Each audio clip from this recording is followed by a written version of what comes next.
দর্শক স্বাগত 7 দিনে সপ্তাহের আলোচিত এবং বড় খবরগুলো নিয়ে আমরা কথা বলি এবং এই সপ্তাহটি বেশ ঘটনাবহুল।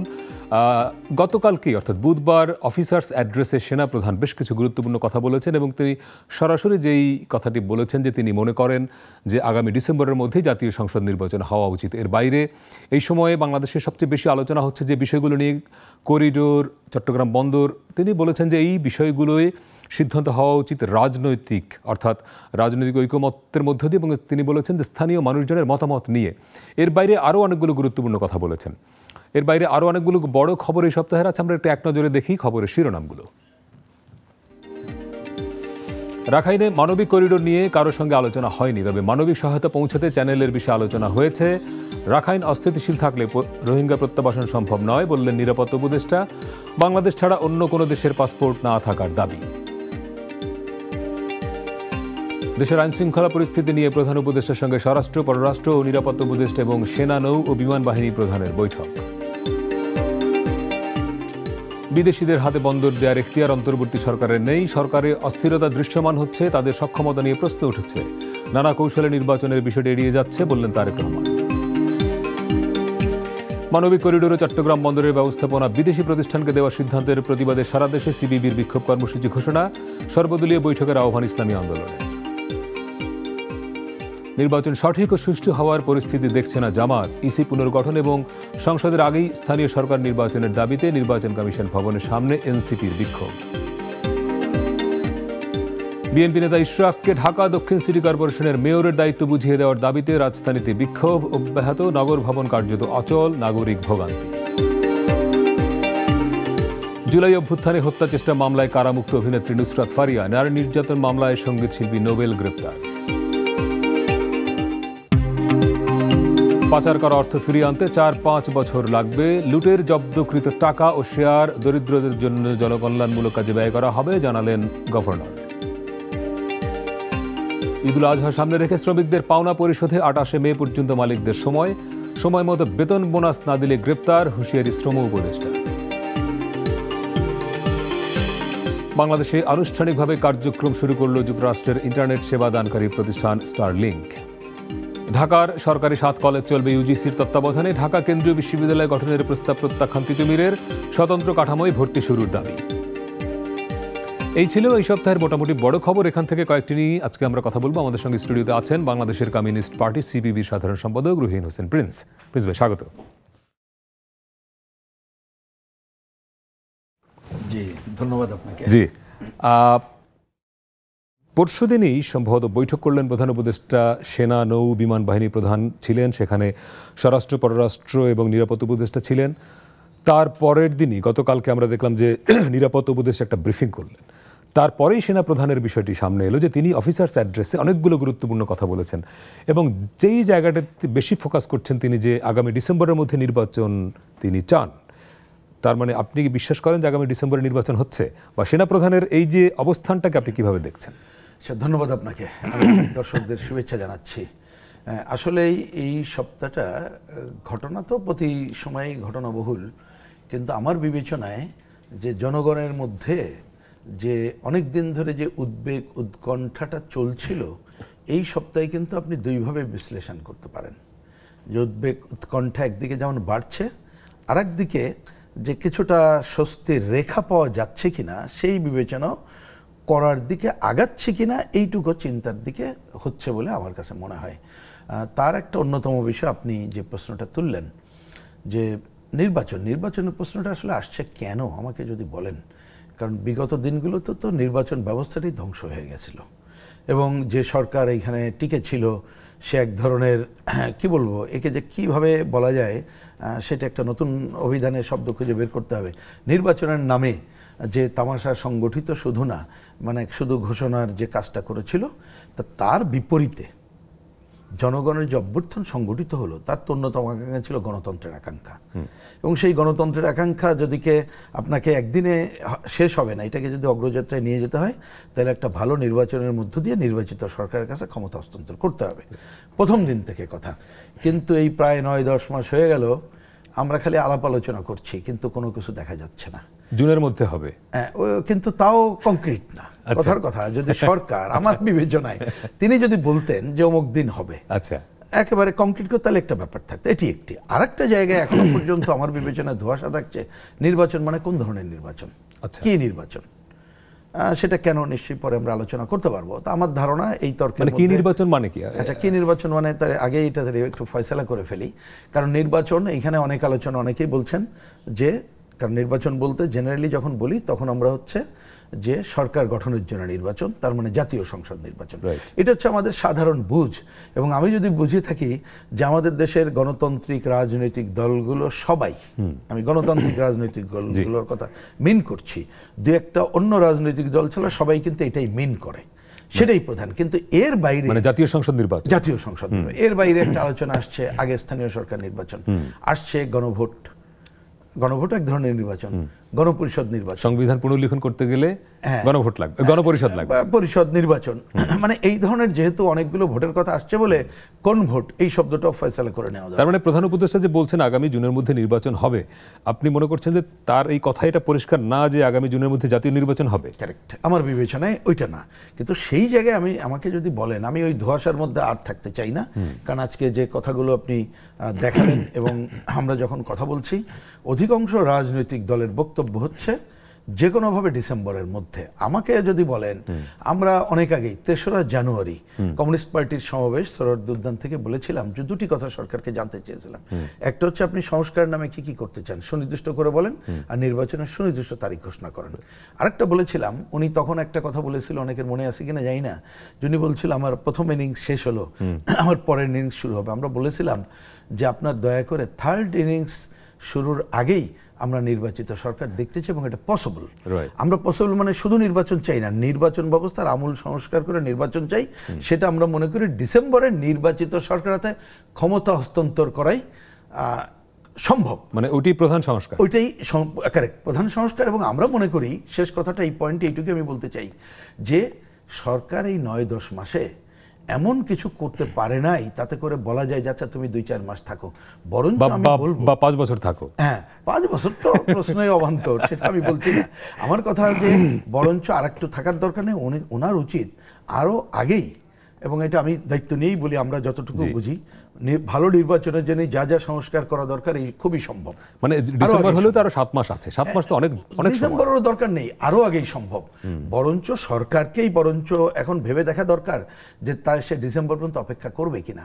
কারণ অপেক্ষা করবে কিনা এই জন্য বলছি, দেখুন আপনার টাইটেলে হয়তো সুযোগ থাকলে পরে আলোচনা করবেন, দেখবেন শেষে আপনি যেটা শেষের আগে একটা আলোচনা আসলো যে আমাদের শ্রম উপদেষ্টা তিনি বলছেন যে যদি ঈদের আগে পাওনা পরিশোধ না করে তাদেরকে জেলে যেতে, মালিকদেরকে জেলে যেতে, মালিকদের। কিন্তু আমি কথাটাকে অন্যভাবে নিয়ে যাই, গত ঈদের আগেই কিন্তু যে কথা ছিল, গত ঈদ বলতে আমি রোজার ঈদের কথা মিন করছি, তাতে কিন্তু ওই পাওনাটা পরিশোধের কথা ছিল, করে নাই। তার মানে আপনি মিনিমাম মানুষের এইটুকু, ওটা তো কত কোটি টাকা, বেশি না, সেইটাও তারা কিন্তু পাচ্ছে না। তাহলে সংকট এত বেশি ঘনীভূত হচ্ছে, তাতে আপনি যদি দ্রুত নির্বাচন না করেন, নির্বাচিত সরকারতে ক্ষমতা হস্তান্তরের জায়গায় না যেতে পারেন, তাহলে নানা ধরনের সংকট হতে পারে, যা আমাদের কোনো কাঙ্ক্ষিত না।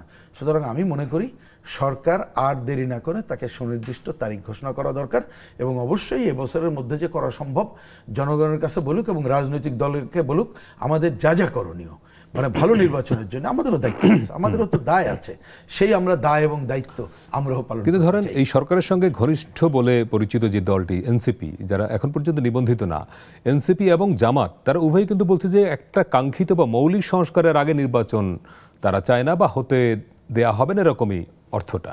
কেউ যদি বলেন যে মৌলিক সংস্কার করে সব করব, এখন ধরেন আমি কমিউনিস্ট পার্টি করি, তা আমরা তো আমাদের লক্ষ্য সমাজতন্ত্র, আমরাই তো মৌলিক সংস্কার চাই। এখন আমার মৌলিক সংস্কার কি? সমাজতন্ত্র রেখে বিপ্লবী গণতান্ত্রিক পরিবর্তন, এটা কি পসিবল না? তাহলে তো একটা বিপ্লব করে করতে হবে। এমনকি আমরা যদি নির্বাচনে জিতিও, ওটা তো ২-৪ দিনে হবে না। তাহলে এই কথা যার যার রাজনীতি তার কাছে থাকা উচিত। কোনো দল যদি বলে, আমি তাকে বলবো, বলার অধিকার আছে। যেমন আমরা নির্বাচনে যখন পার্টিসিপেট করব, পরিস্থিতি হলে আমরা তো ওইটা নিয়েই পার্টিসিপেট করবো। জনগণ যদি আমাদের ম্যান্ডেট দেয়, তখন আমি মৌলিক সংস্কার দেবো। তা অন্য যারা মৌলিক সংস্কারের কথা বলছেন, আমি তাদেরকে বলবো যে আপনারা সেই মৌলিক সংস্কার নামে কি কি চান, আপনার কর্মসূচিটা ঘোষণা করেন, মানুষ যদি মনে করে ভোট দিবে আপনি তারপরে সে করেন, অবশ্যই করতে পারবেন। এইটা ছাড়া আপনি তো মৌলিক সংস্কার ইচ্ছা করলে পারবেন না। কারণটা হচ্ছে আপনি যে সরকার গঠিত হয়েছে আমাদের এই সংবিধান মেনেই তো শোধ করেছে। হ্যাঁ, আরেকটা আকাঙ্ক্ষার কথা বলেছে, আমরা এটাকে দ্বিমত করছি না, সেটা কি সংস্কার। কিন্তু সংস্কার তো একটা নিরন্তর প্রক্রিয়া। এবং সংস্কার বলতে আমরা কি বুঝি, কতটুকু বুঝি? সাধারণ মানুষের কাছে সংস্কার কি, সিপিবির কাছে কি সংস্কার, বিএনপির কাছে সংস্কার মানে কিন্তু ডিফারেন্ট। অফকোর্স, ওই যেটা আমি শুরুতেই বলেছিলাম, তা আমি বললাম।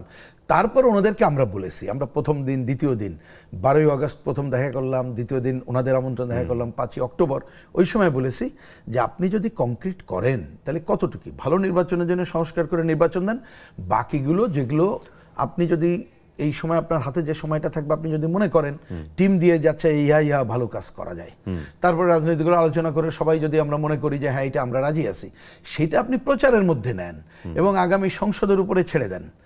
যদি তারা দায়িত্ব পালন না করে জনগণের উপরে ছেড়ে দেন, জনগণ কি করবে?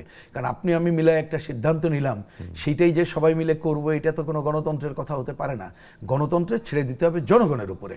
সুতরাং ওনাদের দায়িত্ব কিন্তু ওইটুকুই। কিন্তু এই ক্ষেত্রে আবার বলতে হচ্ছে, শুরুতে যদি আমরা দেখতাম ওনারা কতগুলো পজিটিভ কাজের মধ্যে ঢুকতে পারতেন, তাহলে হয়তো 2-4 দিন সময় বেশি হলে অসুবিধা হতো না। এই যেমন দেখুন, এই আলোচনায় বৈষম্যের আলোচনা কথা বলতে যেই আপনিও বললেন, এবং আমার ধারণা দর্শকরা অনেকে বলবে আরে ভাই যারা বৈষম্যের কথা বলতো তারাই তো যা করেছে অতীত দিনের ছাত্র আন্দোলন। কারণ আমরা তো পুরো 80-র দশক জুড়ে একটা স্বৈরাচারের পতন ঘটিয়েছি। এর আগে আমাদের আগের প্রজন্ম মুক্তিযুদ্ধ করেছে, তার মধ্য দিয়ে পুরো একটা মানে পুরো পরিস্থিতিকে চেঞ্জ করেছে, তারপরও নানা ধরনের আন্দোলন হয়েছে। এইরকম তো কখনো দেখিনি। সুতরাং এই আলোচনাগুলো তো চলে আসছে।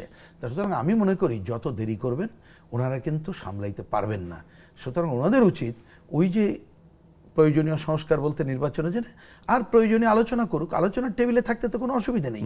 এটা বলতে পারে এটা ভালো আলোচনা। যেমন আমি এই কথাটুকু এখানে খালি বলি, আমরা বলেছি যে 90-এ হয়তো আমরা যে 3 জোটের রূপরেখা করেছিলাম সবাই মানেনি, আচরণবিধি মানেনি, কিন্তু মনে রাখতে হবে সবারও তো একটা অভিজ্ঞতা হচ্ছে। এইবারের অভিজ্ঞতাটা চরম অভিজ্ঞতা হলো না? ধরেন একটা নির্বাচন হলো, যেই ক্ষমতায় যাক, যদি আমরা গণ অভ্যুত্থানের চেতনাকে জাগ্রত রাখতে পারি, দেখবেন তারা যদি ভালো কাজ না করে মানুষ কিন্তু টলারেট করবে না।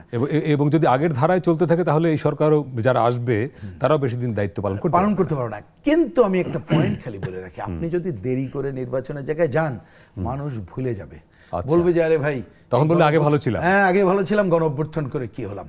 বরঞ্চ এই কথাটা আমি বলি, যদি আরো আগে নির্বাচনটা করতে পারতাম, এখন আমাদের মনে হচ্ছে এনাদের কাজকর্মগুলো দেখে, তাহলে দেখবেন যে গণ অভ্যুত্থানের এই ধারাটা থাকতো, যারাই ভোটে ক্ষমতায় আসতো তারা ইচ্ছা করলে চাপে থাকতো, অনেক কিছু করতে পারতো না, মানুষের মধ্যে এই চেতনাটা জাগ্রত থাকতো, হতাশটা হতো না।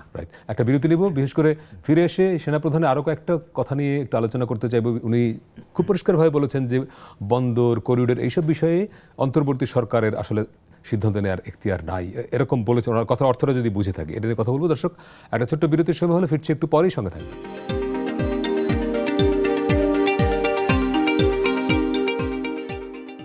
দর্শক, বিরতির পরে আবারও স্বাগত। 7 দিনে সপ্তাহের আলোচিত এবং বড় খবরগুলো নিয়ে কথা বলছি। আমাদের সঙ্গে স্টুডিওতে আছেন বাংলাদেশের কমিউনিস্ট পার্টি সিপিবির সাধারণ সম্পাদক রুহিন হোসেন প্রিন্স।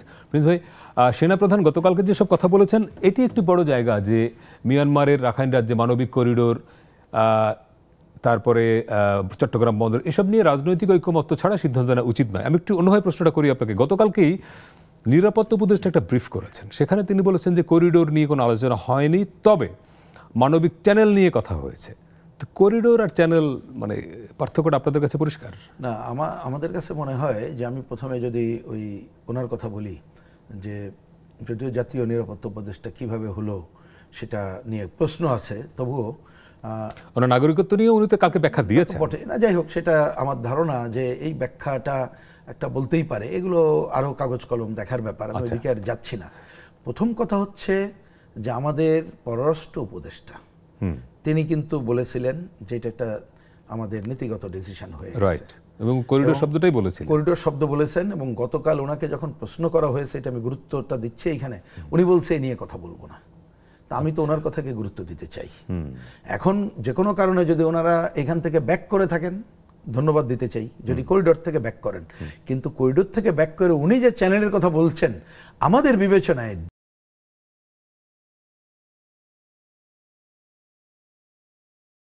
এটা তো অনেক বড় আলোচনা। খুবই সহজ করে যদি আমি বুঝে থাকি, দেখেন এইখানে কিন্তু অনেক রাজনৈতিক স্বার্থ সংশ্লিষ্ট বিষয় জড়িত। মায়ানমার তার যেমন আধুনিক তার রাষ্ট্র যেমন জড়িত, এইখানে আরাকান আর্মি যে দখল নিয়ে নিছে 90% জায়গা, সেইটাই কিন্তু এইখানে চীন, চীনের তো বিরাট বিনিয়োগ, তাদের বিরাট জায়গা আছে। আর আপনি দেখবেন বার্মা অ্যাক্ট নামে আমেরিকা বহুদিন আগে থেকে কি চায়। এখন অনেক সময় ওনার অনেক কথা আমি ধারণা করি উনি মাইন্ড করলে করতে পারেন, কিচ্ছু করার নেই। মনে হয় যে উনি বাংলাদেশের চোখ দিয়ে দেখছেন না অন্য কারোর চোখ দিয়ে দেখছেন। অনেক সময় নিরাপত্তা উপদেষ্টার কথা বলছি, বলার স্টাইল এটা মনে হয়েছে যে আমার কাছে মনে হয়েছে। সুতরাং উনি যতই আমার বিবেচনায় যে কালকে হয়তো হুট করে, এবং কেন পররাষ্ট্র উপদেষ্টা অন্যরা ছিল না জানি না, কারণ এই ধরনের যদি উনি গুরুত্বপূর্ণ ইস্যু ছিল, গুরুত্বপূর্ণ ইস্যুর জায়গায় এনাদেরকে রেখেই কথা বলা উচিত ছিল। এবং কেন পররাষ্ট্র উপদেষ্টা বলবেন এটা নিয়ে আমি কথা বলতে চাই না, আমরা তাদের কাছ থেকে শুনি। তার মানে সরকারের মধ্যেই একটা নিশ্চয়ই বোঝা যায় কমিউনিকেশন গ্যাপ। এবং যখন এই ধরনের গুরুত্বপূর্ণ ঘটনা হলো আমাদের প্রধান উপদেষ্টাও তো অ্যাক্ট করতে পারতেন, কথা বলতে পারতেন, তা সেটা বলেন নাই। সুতরাং ওনার ওইটাকে সবটা গ্রহণযোগ্য বলে আমরা মনে করি না। বরঞ্চ আমরা দেখতে পাচ্ছি নানা সময় এইখানে করিডোর দেওয়ার নামে যে কথাটা আমরা কমিউনিস্ট পার্টি, বামপন্থীর এবং বাংলাদেশের অধিকাংশই দল আমি বলবো প্রথম দিন থেকে বলে আসছে, এইটা একটা সাম্রাজ্যবাদের প্রক্সি ওয়ারে জড়ানোর কাজটা করা হচ্ছে। কারণ ওনার কথা দিয়েই সব কিছু গ্রহণ করার আছে বলে অন্ততপক্ষে আমরা মনে করছি না। এবং আপনি ইতিমধ্যেই আপনারও টাইটেলে দেখাইছেন আমরা কমিউনিস্ট পার্টি 23-24 তারিখ দেশব্যাপী একটা বিক্ষোভের ডাক দিয়েছে, এটা আমাদের অব্যাহত থাকবে। এটা তো আপনাদের শুধু করিডোর না, বন্দর একটা বড় ইস্যু। হ্যাঁ, করিডোর এবং বন্দর দুইটা ইস্যুতে। এবং আমি এই সংক্রান্ত আমি দেখলাম আমাদের সেনাপ্রধান গতকাল যেটা বলেছে, আমরা যে কথা অনেকদিন ধরে বলছি তার সাথে মিল আছে। এবং এটা উনি খুবই কারেক্টলি বলেছেন যে এত বড় একটা ঘটনা, যেটা আমরাও বলছি যে আরে ঠিক আছে, ধরেন একটা নির্বাচিত সরকার থাকলেও আমরা যদি বুঝে থাকি ওই সরকারে যদি মিনিমাম একটা গণতন্ত্রের নর্মস থাকতো, আমি মিনিমামটা বলেছি, হাই লেভেল বলি নাই, তাহলে এত বড় ইস্যুতে শুধুমাত্র পার্লামেন্ট দিয়ে মানে আলোচনা ছাড়াই রাজনৈতিক দলগুলো এবং জনগণকে আস্থায় নিয়ে করতো। কারণ মনে রাখবেন আমরা কিন্তু খালি একটা বিচ্ছিন্ন করিডোরের জায়গা না, ভূ রাজনৈতিক কারণে ওই জায়গাটা শুধু এখন না, সেই পাকিস্তান আমল থেকে দীর্ঘদিন ধরে এইখানে আধিপত্যবাদী সাম্রাজ্যবাদীরা কিন্তু গেড়ে বসতে চাইছে। এবং রিসেন্টলি দেখবেন যে বিশ্ব রাজনীতির যে টানাপোড়েন, আপনি ব্রিক্স, ডলারের আধিপত্য, নানা ধরনের ঘটনা আছে, সেইখানে কিন্তু আধিপত্য বিস্তরের নানা খেলা চলছে। তাহলে সেই খেলার জায়গায় বাংলাদেশ আপনি তার কিরানক হবেন কিনা, এইটা কিন্তু গুরুত্বপূর্ণ কোশ্চেন।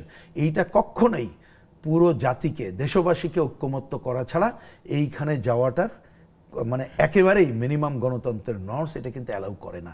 সুতরাং উনি যে রাজনৈতিক ঐক্যমত্যের কথা বলেছেন, একজন সেনা শাসক হয়েও, সেনাপ্রধান হয়ে তিনি যে সেনাপ্রধান, আমাদের সেনাপ্রধান, তিনি যেটা বলেছেন যে রাজনৈতিক ঐক্যমতের কথা খুবই কারেক্টলি তিনি অ্যাড্রেস করেছেন, এই জন্য আমি ওনাকে ধন্যবাদ জানাচ্ছি। এবং উনি আরেকটা পয়েন্ট যে চট্টগ্রাম বন্দর, এটা নিয়ে আপনারা শুরু থেকেই বলছেন, চট্টগ্রাম বন্দরের ইস্যুতে সরকারের তরফে যেটা পরিষ্কার করা হচ্ছে যে বন্দরটা বিদেশিদের হাতে দিয়ে দেওয়া হচ্ছে, ব্যাপারটা এরকম না। একটা টার্মিনাল, নিউমোরিং কন্টেইনার টার্মিনাল, এইটার ব্যবস্থাপনাটা একটা বিদেশি কোম্পানিকে দেওয়ার একটা সিদ্ধান্ত হয়েছে। তারা মনে করছেন যে এইটার ব্যবস্থাপনা যদি উন্নত হয়, এখানে শক্তিশালী হবে, লোকের কর্মসংস্থান বাড়বে, এবং সরকারের প্রধানের ভাষায় এটা হচ্ছে হৃৎপিণ্ড বলছেন উনি অর্থনীতির, এবং প্রচুর লোকের কর্মসংস্থান। দেশের অর্থনীতির চাকা সচল করতে হলে চট্টগ্রাম বন্দরকে শক্তিশালী করার বিকল্প নেই ওনার ভাষায়। যদি তাই হয় তাহলে আপনারা বিরোধিতা করছেন কেন? আসেন না, প্রথম কথা হচ্ছে যে উনি হৃৎপিণ্ড তো বটেই, আমাদের বন্দর একটা হৃৎপিণ্ড, আমাদের আপত্তি তো ওই জায়গায়। আচ্ছা, যে এই ধরনের একটা হৃৎপিণ্ডের জায়গা, সেইখানে যদি আমার নিজের অধিকার এবং নিয়ন্ত্রণটা না থাকে, অন্য কারোর কাছে যদি নিয়ন্ত্রণ চলে যায়, তাহলে নানা ঘটনা ঘটতে পারে। এমনকি এই হৃৎপিণ্ডের উপরে কোনো আঘাত করার যদি সুযোগ থাকে, তাহলে এটা স্বাধীনতা, সার্বভৌমত্বের প্রতি হুমকি দাঁড়ায়। এই কারণেই হচ্ছে আমাদের প্রধান বিরোধিতা। এটা গেল। কিন্তু বিশ্বের অনেক বন্দর তো বিদেশি কোম্পানি অপারেট করে। আচ্ছা, আমি আসছি এবার ওই প্রশ্ন আসছি। এবার আসি দ্বিতীয় কথা, উনি যেটা বলছেন যে বিনিয়োগের প্রশ্ন এবং আরও সক্ষমতার প্রশ্ন। এখন আমরা এই বন্দরকে কি দেখেছি?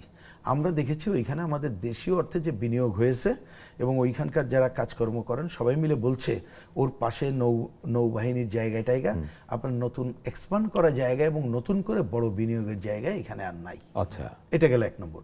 দুই নম্বর হচ্ছে সক্ষমতা। ইতিমধ্যে বন্দরের যে সক্ষমতার টার্গেট দেওয়া হয়েছে, বিগত দিনে তারা কিন্তু সক্ষমতার বেশি কার্যক্রম করছে। আচ্ছা, এটা কিন্তু তথ্যই বলছে, সরকারি তথ্য, এবং ওইখান থেকে আয় হচ্ছে। এরপরে যদি আধুনিক মেশিনারিজ বা আধুনিক কোনো উইপেন্স এনে এখানে সক্ষমতা বাড়া যায়, সে ব্যাপারে তো আমাদের কোনো আপত্তি নাই। এখানে যদি কোনো মিসম্যানেজমেন্ট থাকে সেটা তো দ্বিমতের কোনো জায়গা নেই, কিন্তু সেটা আমরা পারবো না কেন? মানে দেশীয় কোম্পানি পারবে না কেন? এটা পারবো না কেন? এবং যদি দরকার হয় কোনো উইপেন্স বা ভাড়া করা, সেটা আমরা করতে পারি, কিন্তু ওয়াই অন্য কারোর কাছে আমি লিজ দেব? আমাদের আপত্তি হচ্ছে সেই জায়গাটাই। আমরা যদি এর জন্য কোনো মেশিনারি জানা বা আরও কত ম্যানেজ করি বা কোনো জায়গায় কোনো কন্ট্রাক্টর প্রয়োজনে আনি, এটা আমাদের জেনারেল পজিশন বলছি, সেই জায়গায় তো আমরা আপত্তি করব না। কিন্তু আমরা দেখতে পাচ্ছি এটা অপ্রয়োজনীয় কাজ করছেন। এবং এটা মনে রাখেন, শুধু এইটা না, এই যে স্বৈরাচারী কর্তৃত্ববাদী সরকারের কথা বলে, ওই সময় তারা প্রচেষ্টা নিয়েছিল, তা তারা করতে পারেনি, তো উনি কি সেটা বাস্তবায়ন করতে চাইছে? সুতরাং এইটাকে গ্রহণ করা চায় না, কারণ আমরা অপ্রয়োজনীয় দেখছি, কারণ এটা প্রয়োজন নাই।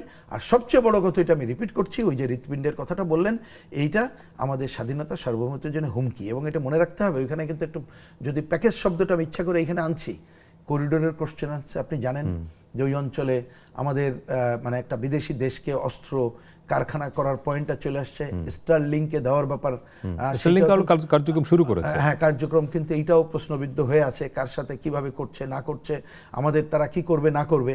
তারপরে এই যে বন্দরের জায়গায়, এই জায়গাগুলো প্রশ্নবিদ্ধ, এটা না করার বিষয় আছে। এইবার আসি একটা ছোট্ট সহজ কথায়, হ্যাঁ, পৃথিবীর অনেক দেশ আছে, নাই তো না, আমেরিকার অনেক বন্দর তো বিদেশিরা অপারেট করে আছে। এখন আমি আপনাকে বলি, পৃথিবীর ওই দেশে বন্দর সংখ্যা কত? আপনি প্রথম হিসাব করেন, বন্দর সংখ্যা কত, রাষ্ট্র ক্ষমতায় কারা, তাদের পজিশন কি? আমি দেখলাম এক ভদ্রলোক, ঝুঁকিটা কত, কারেক্ট, ওইটার জন্য যে কি বলবো, আমি এটা নিয়ে আর বলা অপ্রয়োজনীয় মনে করছিলাম, কিন্তু প্রসঙ্গক্রমে চলে আসলো ওই যে প্রেস উপদেষ্টা, তিনি তো তার সীমা লঙ্ঘন করে, উপদেষ্টা চলে আসে, প্রেস সচিব, তিনি তার সীমা লঙ্ঘন করে অনেক কথা তিনি বলেছেন, বলতে যে আমাদেরকে বলেছেন, বামপন্থীদের, আমাদের একটু ভিয়েতনামে যেতে বলছেন, মালয়েশিয়া যেতে বলছেন। তা আমি বিনয়ের সাথে বলি, আপনি তো সরকারি টাকায় যেতে পারবেন, আপনি ঘুরে আসেন, এসে আমাদেরকে বলেন ওগুলো কত মানে বন্দর আছে, তার কয়টা দিছে এবং তার কি তার শর্ত, এবং সেক্ষেত্রে ওই রাষ্ট্র ক্ষমতায় যারা আছে তারা কার স্বার্থ রক্ষা করছে, আপনি সেই কথাগুলো ভালো করে দেখে তারপরে বলেন। আমাদের এখানে মাত্র 3টা বন্দর, এবং তার মধ্যে আমরা জানি, সুতরাং আমার এই হৃৎপিণ্ডটাকে আমি তো অন্য জায়গায় দেবো না। আর যদি আমি বুঝতাম যে পুরোপুরি আমরা ফেল করছি, তখন অন্য আলোচনা থাকতো। এই সাথে আমি ছোট্ট করে 2টা মন্তব্য করি। একটা মনে রাখেন, চট্টগ্রাম বন্দর কিন্তু একটা বিদেশি কোম্পানিকে, কোম্পানিকে 99 বছরের লিজ দেওয়ার প্রচেষ্টা হয়েছিল, বিদেশি, হ্যাঁ, অফকোর্স। এবং এটা কিন্তু আমরা আন্দোলন করে ঠেকিয়েছিলাম, এবং শুধু আন্দোলন না, এইখানে কিন্তু কোর্টে মামলা হয়েছে। এটা কোন সরকারের সময়? এটা কত সালে, মানে এটা আওয়ামী লীগ সরকারেরই তো আগের আমলে, 2001-2 ওই সালের দিকে ক্ষমতায় কে ছিল তখন? 2001-2 বিএনপি, হ্যাঁ, তাহলে ওই সরকার আমলে, কিন্তু প্রসেসটা আরো আগেই থেকে চলছিল, আগে থেকে চলছিল, এবং এটা আন্দোলন সংগ্রাম হয়েছিল, পরে কোর্টে মামলা হয়েছিল, এবং কোর্টও এইটার বিরুদ্ধে তারা রায় দিয়েছিল। সুতরাং এইটা একটা আমেরিকান কোম্পানিকে দেওয়ার কথা বলা হয়েছিল, কিন্তু কোর্টের রায় এবং আন্দোলনের মধ্যে দিয়ে কিন্তু এটা ঠেকানো গেছিল। সুতরাং ওই চট্টগ্রাম বন্দর বিদেশি কোম্পানিকে না দেওয়ার ব্যাপারে এই উদাহরণগুলো কিন্তু আছে। সুতরাং আমরা কোর্টের থেকে সবচেয়ে বলবো, আমরা আন্দোলনের পথেই বেছে নেব, এবং ইতিমধ্যে দেখবেন আন্দোলনের পজিটিভ জায়গাটা আমি খালি তুলে ধরছি, এবং আমি অনুরোধ করব মিডিয়া এবং সবাই যেন এই জিনিসটাকে একটু ধরে। ওই অঞ্চলে যারা কাজকর্ম করেন, আমাদের শ্রমিক নেতারা, এলাকার সাধারণ বলে মানুষ, এমনকি ওইখানে যারা আপনার বণিক গ্রুপ যারা আছে, তারা কিন্তু তাদের সক্ষমতার কথা সহ পজিটিভ জায়গা তুলে ধরছেন। তো সেই জায়গায় ত্রুটিগুলো তুলে ধরুক, কিন্তু আমাদের আপত্তি নেই। সরকারের তরফে যেটা বলা হচ্ছে যে এই যাদের গোষ্ঠীর কথা বললেন, যে সরকার বলছে যে ওইখানে চট্টগ্রাম বন্দর কেন্দ্রে একটা বড় সিন্ডিকেট আছে, যদি বিদেশি কোম্পানিকে দেয়া হয়, এই সিন্ডিকেটটা ক্ষতিগ্রস্ত হবে, অনেকের ব্যবসা নষ্ট হবে। এক্ষেত্রে আমার 2টা মন্তব্য। সিন্ডিকেট নাই আমি তা বলবো না, সিন্ডিকেট তো আছেই, বাংলাদেশটাই তো সিন্ডিকেটে ভর্তি, তো ওইখানে নাই তা তো না। তাহলে সরকার আগে দায়িত্ব কি? ওই সিন্ডিকেটটা ভাঙা। আচ্ছা, অন্তর্বর্তীকালীন সিন্ডিকেট ভেঙে, বরঞ্চ এই সময়, হ্যাঁ, অনেকে বলে দলীয় সরকার থাকলে সিন্ডিকেট ভাঙতে পারবো না, কথাটা মিথ্যা না, কারণ এর আগে আওয়ামী লীগ সরকার থাকা অবস্থাখানে ইউনিয়ন কিন্তু ধ্বংস করে দিয়েছিল। এখন এই অন্তর্বর্তীকালীন সরকার আসার পরে কিন্তু এখানে ইউনিয়নে নতুন নতুন আধিপত্য তৈরি হয়েছে, এবং তাদের মধ্যে বিভক্তির কারণে আন্দোলনেও সংকট হচ্ছে। তাহলে সরকার বরঞ্চ এই কাজ করুক, যে দলীয় সরকার আসলে যেটা পারবে না ভাঙতে, তারা এখন করে দিক, হ্যাঁ, উনি ভেঙে কাজটা, ট্রেনটা সেট করুক, এবং ওইখানে এই জায়গায় দরকার হলো এখানে এমন নীতিমালা করে তুলুক, আমরা সবাই ঐক্যমত্য হবে, যাতে করে ওই ধরনের সিন্ডিকেট গড়ে না উঠতে পারে। সুতরাং সেই কাজটাই করা দরকার। সুতরাং বিদেশি কোম্পানি এনে সিন্ডিকেট ভাঙতে হবে, কোনো তো দরকার নেই। তাহলে বরঞ্চ দেখেন, আমাদের প্রধান উপদেষ্টা বলছে বিদেশি কোম্পানি আসবে, তারা তো লাভ না করে যাবে না, Right. তারা লাভ নিয়ে চলে যাওয়ার পরে আমাদের হাতে দিয়ে দেবে, তাহলে তো দরকার নেই সেই কাজটা করা। উনি যেটা বলেছেন আমরা বলবো আপনি সিন্ডিকেট ভেঙে বরঞ্চ ভাঙার জন্য কি কি করতে হবে আসেন আমরা ঐক্যবদ্ধভাবে ভূমিকা নেই। আপনি পয়েন্ট আউট করেন, ভূমিকা নিয়ে আমরা এমন ট্রেন্ড সেট করি যাতে কেউ আমাদের এই হৃৎপিণ্ডেতে যাতে করে সিন্ডিকেট গড়েই না ওঠে, আর তৈরি না রাইট। করতে আরেকটা পারে। সেই বিরতি নিয়ে জায়গাটা আসছি, আমরা আরেকটা বিরতি নিয়ে দর্শক, আরেকটা বিরতি সভা হলে ফিরছে একটু পরেই, সঙ্গে থাকবেন।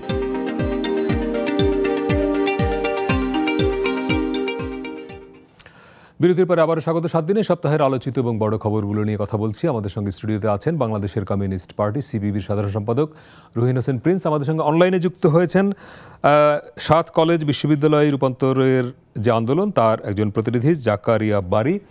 জাকারিয়া বারী, আপনাকে স্বাগত জানাই। অনেকদিন ধরেই এই আন্দোলনটা চলছে যে ঢাকা শহরে অবস্থিত যে 7টি বড় কলেজ সেগুলোর জন্য একটি আলাদা বিশ্ববিদ্যালয়, এবং এই আন্দোলনটা শুরু হয় মূলত যখন এই কলেজগুলোকে ঢাকা বিশ্ববিদ্যালয়ের অধীনে দেওয়া হয়েছিল, এবং এই কলেজগুলো আগে ছিল জাতীয় বিশ্ববিদ্যালয়ের অধীনে। সম্প্রতি যে সিদ্ধান্ত নিয়ে সরকার নিয়েছে যে এই 7টি কলেজ স্বতন্ত্র বিশ্ববিদ্যালয় হওয়ার আগ পর্যন্ত ইউজিসির তত্ত্বাবধানে চলবে এবং সেটার হেডকোয়ার্টার আপাতত হবে ঢাকা কলেজ।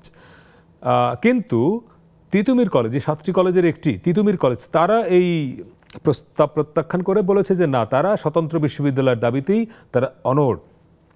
সবকিছু মিলিয়ে 7 কলেজকে বিশ্ববিদ্যালয়ে রূপান্তর করার যে আন্দোলনটা নিয়ে সবশেষ যে ডেভেলপমেন্ট, এটাকে আপনারা যারা আন্দোলনের খুব সামনের সারিতে আছেন তারা কিভাবে দেখছেন এটাকে? ধন্যবাদ নেক্সাস টেলিভিশনকে। দেখুন, আমাদেরকে 2017 সালের 16ই ফেব্রুয়ারির পূর্বে আমরা ছিলাম জাতীয় বিশ্ববিদ্যালয়ের অধীনে। জাতীয় বিশ্ববিদ্যালয়ের অধীনে আমাদের যে শিক্ষা জীবন সেটি নানাভাবে জর্জরিত ছিল। এই শিক্ষা জীবনকে একটু উন্নতির পথ দেখানোর জন্য একটি অপরিকল্পিত এবং বিজ্ঞানসম্মত উপায়ে না গিয়ে অপরিকল্পিত উপায়ে এক রাতে একটি সিদ্ধান্তের ভিত্তিতে আমাদেরকে ঢাকা বিশ্ববিদ্যালয়ের অধিভুক্ত করা হয়েছিল। ঢাকা বিশ্ববিদ্যালয়ের অধিভুক্তি করার যে ব্যাপারটি, সেই ব্যাপারে শিক্ষার্থীদের কোনরূপ মতামত নেওয়া হয়নি। তৎকালীন সময়ের যে শিক্ষক মহোদয়গণ ছিলেন তাদের মতামত নেওয়া হয়নি। এক কথায় স্টেক হোল্ডার কারোর সাথে কোনো প্রকার আলোচনা না করে এক রাতে একটি ডিসিশনে আমাদেরকে ঢাকা বিশ্ববিদ্যালয়ের অধিভুক্ত করা হয়েছিল। তো সেই অধিভুক্ত হওয়ার পর থেকে 2017 সালের 16ই ফেব্রুয়ারি থেকে আজ পর্যন্ত আমরা আসলে 7 কলেজের নাম শুনলেই আমাদের মাথায় আসে যে নীলক্ষেতে কোটি সংখ্যক শিক্ষার্থী আন্দোলন করে বেড়াচ্ছে, রাস্তা অবরোধ করছে। তাদের দাবি কি? যে সেশন জট এড়ানোর জন্য আমাদের পরীক্ষা দাও, আমাদের রেজাল্ট দাও। আপনাদের জ্ঞাতার্থে আমি জানাচ্ছি, আমাদের তিতুমির কলেজের সিদ্দিকুর রহমান ভাই তার চোখ হারিয়েছিল শুধুমাত্র ফলাফল যেন দ্রুত দেয় সেই দাবিতে আন্দোলন করতে গিয়ে। তো এই যে আমরা আন্দোলন করে যাচ্ছি, তার মানে আমাদের যে কলেজের যে বিদ্যমান ব্যবস্থা, সেই বিদ্যমান ব্যবস্থাতে অনেক বড়সড় একটা গলদ আছে। এই গলদ থেকে উত্তরণের জন্যই আমরা আসলে আগস্টের পরবর্তী যে বাংলাদেশ, আমাদের যে শিক্ষার্থীদের যে বাংলাদেশ, সেই শিক্ষার্থীদেরকে নিয়ে সরকার, পাশাপাশি আমাদের যারা ছিল তারা যেই স্বপ্ন দেখছে সেই স্বপ্ন বাস্তবায়নের জন্য আমরা চাচ্ছিলাম আমাদের এই ব্যবস্থা থেকে আমরা উত্তরণ লাভ করবো, আমরা মুক্তি পাবো। সেই মুক্তির পথে আমরা আসলে আন্দোলন শুরু করছিলাম। এখন তিতুমির কলেজের কথা আসলে বলেছেন যে তিতুমির কলেজ এই ব্যাপারটি প্রত্যাখ্যান করেছে। আসলে আমি আপনাকে একটু সংশোধন করে দিচ্ছি, সেখানে তিতুমির কলেজের শিক্ষার্থীরা আসলে প্রত্যাখ্যান করে নাই। প্রত্যাখ্যান করেছে আসলে তিতুমির কলেজকে বিশ্ববিদ্যালয় বানানোর জন্য যারা আন্দোলন করছিল তাদের মধ্যে গুটি কতক অংশ, তার হাতে গোনা কয়েকজন। তাদের আসলে যে দাবিটি, তাদের দাবিটি ছিল যে সরকার যে প্রক্রিয়া এগুচ্ছে এটি বাস্তবসম্মত না বা এরকম কিছু একটা। তারা তাদের পূর্বের দাবিতে অনুরোধ আছে যে তাদেরকে বিশ্ববিদ্যালয় বানিয়ে দিতে হবে। কিন্তু তিতুমির কলেজের শিক্ষার্থীরা তারা আসলে যে বুদ্ধিভিত্তিক চিন্তাধারা যে বিচার বিশ্লেষণ করেছে এবং দেখেছে যে সরকার যে প্রক্রিয়া বিশ্ববিদ্যালয় তৈরি করেছে, এই প্রক্রিয়ায় আসলে আমাদের যে জর্জরিত শিক্ষা জীবন, সেই জর্জরিত শিক্ষা জীবন থেকে আসলে উত্তরণ পাওয়া সম্ভব। সেই সুবাদে তারা আসলে বর্তমান যে গুটি কতক শিক্ষার্থী যে মানে সাংবাদিক সম্মেলন করেছে, তাদের সাথে একতা ঐক্যমত পোষণ না করে তারা আমাদের সাথে ঐক্যমত পোষণ করেছে এবং তারা আমাদের সাথে এসে যুক্ত হয়েছে। অর্থাৎ তিতুমির কলেজের সাধারণ আপনার এই পয়েন্টটা পরিষ্কার। আমি একটু যেটা প্রশ্ন করেছিলাম যে এই যে 7 কলেজের জন্য আলাদা একটা পূর্ণাঙ্গ বিশ্ববিদ্যালয় হওয়ার আগ পর্যন্ত এই কার্যক্রম ইউজিসির আন্ডারে চলবে এবং এর হেডকোয়ার্টার আপাতত হবে ঢাকা কলেজ, সরকারের এই সিদ্ধান্তটাকে আপনারা কিভাবে দেখছেন? আচ্ছা দেখেন, এইখানে আসলে একটা জিনিস অনেক বড় সড়ো আকারে প্রকাশ করা হয় ফলাও করে। ঢাকা বিশ্ববিদ্যালয়ের অধিভুক্ত থেকে মুক্তি লাভের পর 7 কলেজকে যে প্রশাসনিক কাঠামো, সেই প্রশাসনিক কাঠামো মানে পরিচালনা করার জন্য আমাদের সম্মানিত অধ্যক্ষ মহোদয়দের ডেকে নিয়েছিল ইউজিসি। তাদের সাথে আলোচনা করে আমাদের যে বিগত সময়ের সেশন জট সহ আমরা একটা বিশ্ববিদ্যালয়ের পথে যাচ্ছি, সেই যাত্রা পথে যাতে কোনোরূপ বাধা বিঘ্ন না হয় সেই কারণে আসলে অন্তর্বর্তী প্রশাসন গঠন করেছে। তো অন্তর্বর্তী প্রশাসন গঠন করার সময় 7 কলেজের সম্মানিত অধ্যক্ষ মহোদয়ের সাথে আলোচনা করেছে। 7 কলেজের সম্মানিত অধ্যক্ষ মহোদয়গণ তারা তাদের মতো করে মতামত দিয়েছেন। সেখান থেকে একজনের মতামতকে ইউজিসি প্রাধান্য দিয়েছে। তার পরবর্তীতে পুনরায় আবার অধ্যক্ষদের সাথে কথা বলেছে।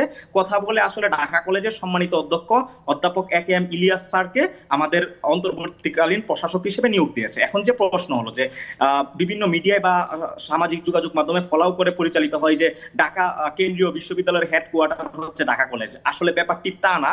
7 কলেজের অন্তর্বর্তী প্রশাসন পরিচালনা করার জন্য সাময়িক সময়ে আমাদের প্রশাসক যে কলেজের অধ্যক্ষ হিসেবে এখন আছেন সেই অধ্যক্ষ তার জায়গায় বসে তিনি কাজগুলো সম্পন্ন করবেন। এটি একটি সিম্পল ব্যাপার, কিন্তু ফলাভাবে আমাদেরকে শিক্ষার্থীদের মধ্যে বিভাজন তৈরি করার জন্য একটি গোষ্ঠী আসলে একটা ট্যাগলাইন বা একটা হেডলাইন ইউজ করে, যে হেডলাইনটা আসলে মানে কোনো ভিত্তি নাই বা এটার কোনো ভিত্তিই নেই। কিন্তু সরকারের এই সিদ্ধান্তটাকে আপনারা স্বাগত জানাচ্ছেন কিনা, নাকি প্রত্যাখ্যান করেছেন যে আপাতত ইউজিসির আন্ডারে যে চলবে? এখন পর্যন্ত আমরা সরকার যে সকল সিদ্ধান্ত নিয়েছে তা আমাদের সাথে বসে আলোচনা করে সবকিছু সিদ্ধান্ত নিয়েছে। তো আমরা এখন পর্যন্ত সরকারের সিদ্ধান্তে সন্তুষ্ট, কিন্তু আমাদের যে কার্যক্রম সেই কার্যক্রমে আসলে সরকারের একটি মানে উদাসীনতা ভাব আছে। আমরা যখনই দেখতে পাই যে আমাদের কালক্ষেপণ করা হচ্ছে, যখন আমরা একটু নড়েচড়ে বসি বা আমরা দেশের সাধারণ মানুষকে কষ্ট দিতে আসলে আমরা চাই না, যখনই আমরা বলি যে কেন কালক্ষেপণ করছেন একটু দ্রুত করেন, যখন আমরা আন্দোলনের হুমকি দিই তখন তাদের আসলে একটু তড়িৎ গতিতে তারা কাজ শুরু করে। কিন্তু যখনই আমরা তাদের উপর ভরসা রেখে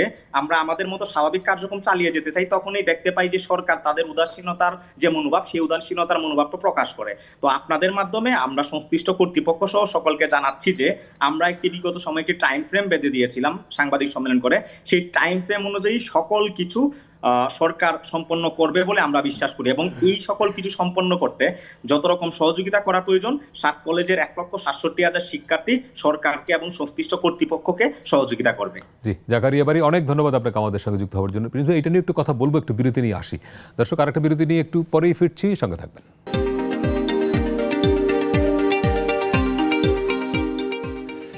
বিরতির পরে আবারও স্বাগত 7 দিনে সপ্তাহের আলোচিত এবং বড় খবরগুলো নিয়ে কথা বলছে। আমাদের সঙ্গে স্টুডিওতে আছেন বাংলাদেশের কমিউনিস্ট পার্টি সিপিবির সাধারণ সম্পাদক রুহিন হোসেন প্রিন্স। প্রিন্স ভাই, বিরতির আগে আমাদের সঙ্গে একজন ছাত্র ছিলেন, শিক্ষার্থী, যিনি 7 কলেজকে বিশ্ববিদ্যালয় করার দাবিতে আন্দোলনে যুক্ত। একটা প্রশ্ন আপনাকে, যে ঢাকা শহরে অবস্থিত 7টি কলেজের জন্য আলাদা বিশ্ববিদ্যালয় লাগবে কেন? এই দাবিটি, এই প্রশ্নটা অনেকদিন ধরে ছিল, যে কারণে ঢাকা বিশ্ববিদ্যালয়ের সঙ্গে যুক্ত করা হয়েছিল আলাদা বিশ্ববিদ্যালয়। যে যুক্তিটা বলা হয় যে গুরুত্বপূর্ণ, কিন্তু ঢাকা শহরের যে 7টি কলেজ এর চেয়ে গুরুত্বপূর্ণ, এর চেয়ে আয়তনে বড়, এর চেয়ে ভালো মানের কলেজ ঢাকার বাইরে অনেক আছে, তাহলে কি তাদের জন্য আলাদা বিশ্ববিদ্যালয় হবে? এটি তো আসলে প্রধান প্রশ্ন। এখন এটা একটা বড় আলোচনা। আমি এইভাবেই বলি শুধু যে অনেক দিন ধরেই দেখবেন যে আমাদের শিক্ষা এটা অ্যাকচুয়ালি হয়তো চোখের সামনে দেখছিলাম এক্সপান্ড করছে, এবং এটা দেখবেন যে বেসরকারি মাধ্যম এবং কোনো জায়গায় এক জেলায় নাই, সরকারি করতে হবে এবং বিশ্ববিদ্যালয়টা দিতে হবে। মানে বিশ্ববিদ্যালয়ের কনসেপ্টের জায়গাটায় বোধহয় আমরা আসলে ভুল করি। মানে একটা দেশে কত বিশ্ববিদ্যালয় লাগে, এটা কোনো পৃথিবীর বড় বড় দেশগুলো দেখছি না, আর বিশ্ববিদ্যালয় মানেটা কি? আর অনেক সময় আমি খুবই ছাত্র আন্দোলন তো আমরা করেছি, ও বিশ্ববিদ্যালয়ের দাবি আমরাও করেছিলাম। খুলনা বিশ্ববিদ্যালয়ের দাবি আপনি ছিলাম, একই সময় বরিশালে বিশ্ববিদ্যালয়ের দাবি উঠেছিল, আমরা যখন ওই 80-র দশকে করি, এটা আমি জানতাম। যে এখন আমি যদি বলেন, আমি যাই হোক আত্মসমালোচনার জায়গাটা যাচ্ছি না, ওইটা একটা অনেক সময় আবেগ থাকে, মনে হয় বিশ্ববিদ্যালয় হলেই কিছু একটা হয়ে গেল আর কি। কিন্তু তা না। তাহলে এই জায়গাগুলো, আর দুনিয়া তো আগাচ্ছে, আমার লেখাপড়া, তার সিস্টেম, তার জায়গাটা আগানোটাই জরুরি ছিল আমার কাছে মনে হয়। তাই যাই হোক, আমার মনে হয় ওই আলোচনায় না যে আমাদের যাওয়া দরকার। আগে হুটহাট করে যেভাবে বিশ্ববিদ্যালয় আমরা করেছি, এই জায়গাটায় যাতে আর না যাই। এবং আপনি যে পয়েন্টটা বলেছেন ওইটাই অন্যতম গুরুত্বপূর্ণ বিষয়। আমরা শুধু ঢাকা এবং তার এই জায়গাগুলোকে অনেকে গুরুত্ব দিচ্ছি, কিন্তু যখন আমরা ঢাকা তার অন্য জায়গাগুলোকে যদি আরো ভালো ভালো জায়গা করে, মানে সারা দেশের সমস্ত কলেজ জাতীয় বিশ্ববিদ্যালয় আন্ডারে থাকলো, ঢাকার 7টা কলেজের আলাদা ইউনিভার্সিটি লাগবে, এরা কি একটু ব্রাহ্মণ কেন? সেটা তো তারা চেয়েছে, এটা তো জানা জিনিস। এবং আপনি জানেন এগুলো সব পুরনো আলোচনা। এটা করার পেছনে নানা নেপথ্যের কারণ ছিল, যে ইন্টারনাল কনফ্লিক্ট, টমক এগুলো ছিল, আবার কাউকে এখানে দায়িত্ব দেওয়া, সামনে নিয়ে আসা, নানা ঘটনা ছিল। কিন্তু আমি বলছি যে আমাদের বরঞ্চ এখন যেহেতু সময় সুযোগ একটা আমাদের সামনে আছে যে আমরা একটু রিভিজিট করতে পারি। আমাদের এই যে সংস্কার নেতা আলোচনা হচ্ছে, তা এখানে আলোচনাটা হয় না কেন? শিক্ষা নিয়ে কিন্তু শিক্ষা সংস্কারটা কোথায়? মে মাস চলে, মে মাস যাচ্ছে, এখন পর্যন্ত আমার মেয়ে ক্লাস 4 এ পড়ে, সে কিন্তু সরকারি বই সব পায় নাই। তো আমি জানি যে অনেকে আমাদের কাছে অভিযোগ করে পায়নি, এবং এমনকি ধরেন এই যে কথায় কথায় উঠলো আর কি, এই অন্তর্বর্তীকালীন সরকার এত মাসের মধ্যে আমাদের ছাত্রদেরকে এইভাবে বলতে পেরেছে যে তোমরা শিক্ষাঙ্গনে ফিরে যাও, আমি তোমাদেরকে এই সুযোগ দিলাম। রাইট, এখন পর্যন্ত ছাত্ররা প্রতিনিয়তই রাস্তায় থাকতে হবে কেন? কোনো ওই তো তাহলে সেইটা যে এই যে দেখেন আমাদের এইটা কি কোনো দায়িত্ব পালন করলাম? আজকে তো কথা আসছে যে এই দায়িত্ব পালন শুধু করলাম না তা না, আগামী দিনে একটা জেনারেশন কোথায় যাবে একটা অনিশ্চিত জায়গায় আমরা বরঞ্চ ঠেলে দেওয়ার জায়গায় করছি। সুতরাং আমি বলবো যে 7 কলেজের, আমি যে ছাত্র ভাইয়ের কথা আপনি বললেন, অন্তত পক্ষে এইটুক তো বুঝলাম তাদের সাথে আলোচনা করে যতটুক এগিয়েছে এটা পজিটিভ। সুতরাং এই যে এটা পজিটিভ, আবার তারা এও বলেছেন যে যখন তারা একটু আন্দোলন করে তখন সরকার একটু, সেটা একটু উনি ফাঁক রেখে বলেছে ছাত্র আন্দোলনে ফাঁক ফোকর থাকুক, কারণ আমরাও ছাত্র আন্দোলন করেছি, আমি ওইটাকে প্রধান ধরছি না, ধরে এইটুকুই থাকুক। কিন্তু আমি বলতে চাই যে আমাদের উপরি মহলের যারা দায়িত্বপ্রাপ্ত আছে তারা দায়িত্বশীল আচরণ করুক, এবং পুরো শিক্ষা সংস্কারের জায়গাটা অন্ততপক্ষে সব করে যেতে তাকে বলি না, আলোচনার টেবিলে আনুক, যাতে আগামীতে আমরা প্রক্রিয়াটা শুরু করতে পারি। প্রক্রিয়াটা শুরুর এই কাজটা যদি করতে পারি, এখন এই কথা বললে আবার প্রবলেম হবে, বলবে যে আপনারা তো সংস্কার করতে দিতে চান না, এটা একটা ভুল কথা। আমরা এটা সংস্কার করার ব্যাপার না, আপনি আলোচনা করতে তো দোষ নাই, আলোচনাটাকে আপনি বলেন শিক্ষা সংস্কার এই একটা কমিশনও তো হলো না, আচ্ছা না হোক, আমি কালকে 11টা কমিশনের মধ্যে একটা শিক্ষা কমিশন হলো না, যেটা জরুরি ছিল বললাম তো, একটা বৈষম্য নিরোধন কমিশন বা এগুলো ছিল, সেই আলোচনা আমি বাদ দিলাম। কিন্তু আমি বলছি যেহেতু 7 কলেজ ধরে যখন আলোচনাটা সামনে এবং এখনো পর্যন্ত, এবং এটা ভয়াবহ খারাপ অবস্থায় তো বাংলাদেশে, বিরক্ত মানুষ, কিন্তু সত্য কথা এটা। তা সুতরাং যেহেতু সুযোগটা আছে, সুতরাং পুরো বিশ্ববিদ্যালয় নিয়ে আলোচনা, অন্য আলোচনাগুলো সরকার, আমাদের শিক্ষার যারা দায়িত্বপ্রাপ্ত আছে তারাই আলোচনাগুলো সামনে আনুক, তাহলে কিন্তু মাথাটা একটু খাটাইতে পারে সবাই। মানুষ কিন্তু বুঝতেও পারছে না, তা আপনাকে তো বুঝাইতে হবে, ছাত্রছাত্রীদেরকে তো বুঝাইতে হবে, তাইলে সে তার মত এখন যেটা আছে সে পরিবর্তনও করতে পারে, আমরাও আমাদের চিন্তা জগৎকে উন্নততর করতে পারি। আর সবচেয়ে বড় কথা হচ্ছে আমরা কিন্তু এখন দেখেন যে শিক্ষা আমাদের দেশটায় যে জায়গায় রয়ে গেছে, আজকে দুনিয়ার শিক্ষাটা কোথায় চলে গেছে। আজকের শিক্ষার ধারাটা তো যদি আপনি ভিন্ন জায়গায় না আনতে পারেন, তাহলে তো আমরা আমাদের সারা বাংলাদেশকে বিশ্বের সাথে তাল মেলানো তো দূরে থাকুক, বাংলাদেশকেও তো অগ্রগতির জায়গায় নিয়ে যেতে পারবো না। সুতরাং সেইটা একটা জরুরি কর্তব্য বলে আমার কাছে মনে হয়। একদম 30 সেকেন্ডে প্রিন্সিপাল আমরা শেষ করব। সংস্কার সংস্কার সংস্কার 9 মাস ধরে আমরা শুনছি, আপনারাও ঐকমত্য কমিশনের সঙ্গে বৈঠক করেছেন। এই যে বৈঠকের পরে দিন শেষে আলটিমেটলি ঐকমত্যটা কি হচ্ছে রাজনৈতিক ঐকমত্য? আচ্ছা, এটা একটা গুরুত্বপূর্ণ, শেষে আনছেন, তবু হয়তো 2-3 সেকেন্ড সময় লাগতে পারে। আমরা পরিষ্কার দেখতে পাচ্ছি যে সংস্কার নামে যদি প্রথম দিকে যেটা আমরা অধিকাংশই বলেছিলাম যে ভালো নির্বাচনের জন্য যা যা সংস্কার করা দরকার সেইটা করেন, আর অন্য আলোচনাগুলো আনেন এবং সেটা আগামীর জন্য তুলে রাখেন, যেটা আইন প্রণয়ন করে এখন যদি করা সম্ভব হয় আপনি সূচনা করতে পারেন ঐক্যমত হলে, নাহলে করেন না। আমরা দেখতে পাচ্ছি যে সহজকে জটিল করা হয়ে গেল। আচ্ছা, কেন? 2টা উদাহরণ খালি দিয়ে দিই। ধরেন সুষ্ঠু গ্রহণযোগ্য নির্বাচনের জন্য কি কি করতে হবে, এটা কিন্তু দীর্ঘদিন ধরে আমরা আলোচনা করছি, এবং আমি এই কথাটুকু একটু দায়িত্ব নিয়ে বলি, যাকে সংস্কার কমিশনের এই বিষয়ে প্রদান করা হয়েছে তার যদি আন্তরিকতা থাকে, রাজনৈতিক দলগুলোর সাথে বসলে বেশি সময় লাগার কথা না। আমি সুষ্ঠু গ্রহণযোগ্য নির্বাচনের জন্য বলছি, টাকার খেলা বন্ধ, পেশক্তি বন্ধ, কোনো ম্যানিপুলেশন হবে না, ভয় রাজত্ব হবে না, সবাই ভালোভাবে ভোট দিতে পারবে, দাঁড়াইতে পারবে, এই কথা এটা কিন্তু খুবই সম্ভব অল্প সময়ের মধ্যে।